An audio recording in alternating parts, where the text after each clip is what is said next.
যা যা কিছু মানে প্রতিদিনের মতো লং ভিডিওতে তো পোস্ট করেছি।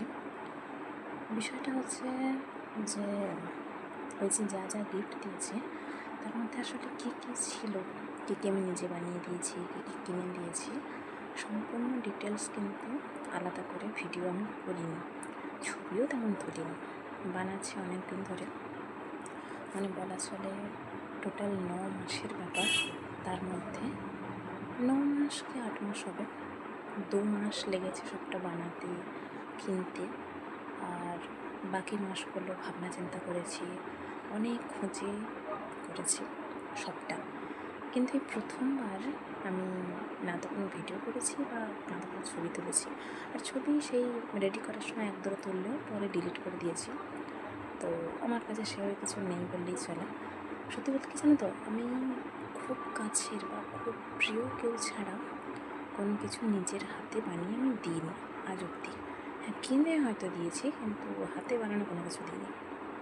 তবুও এই জিনিসগুলো দেওয়ার কথা ছিল আরও আগে, কিন্তু দিতে পারিনি, কারণ যাকে দেবো তার অসুবিধা ছিল, আমার কোনো অসুবিধা ছিল না। যাই হোক, তো কী হচ্ছে ব্যাপার, আমি সেটা জানতে পেরেছি অনেক পরে।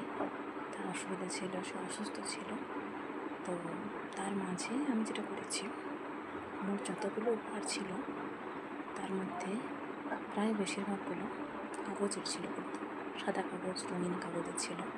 সেগুলো আমি ছেড়ে ফেলেছি, তারপর পুড়িয়ে দিয়েছি। জানি কথাটা শুনলে যে কারোরই আমার উপর রাগ হবে, খারাপও লাগতে পারে। আমার নিজেরও কি খারাপ লাগেনি? আমার নিজেরও কি মন খারাপ হয়নি? আমি নিজেও কি কাঁদিনি? ব্যাপারটা তা নয়। আমার ঠিক ওই সময় কতটা আঘাত লেগেছিল সেটা আমি কাউকে বলে বোঝাতে পারবো না। যতগুলো জিনিস বানিয়েছিলাম, প্রতিদিন একটু একটু করে সময় বাঁচিয়ে কষ্ট করে বানিয়েছিলাম।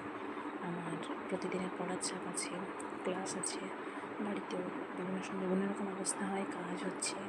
তারপর আবার যদি আমি কোনো কারণে অসুস্থ থাকি সেটা তো আছেই। এত সবের মাঝে 2 মাস ধরে সব কিছু করার পর, একটু একটু করে করার পর যখন সেটা সাকসেস না হয়, তার কষ্টটা আমি বুঝি। তো সেই কারণে আমার প্রচণ্ড খারাপ লাগছিল। বাকি যে কটা জিনিস ছিল, যা যা দেওয়ার প্ল্যান ছিল, সেগুলো গতকাল দিতে পেরেছি। তার জন্য আমি সত্যি অনেক খুশি। বা যে মানুষটাকে দিয়েছি সে যখন খুশি হয়ে আমাকে রিপ্লাই করে, সত্যিই ভালো লাগে। বুঝলে? টাটা।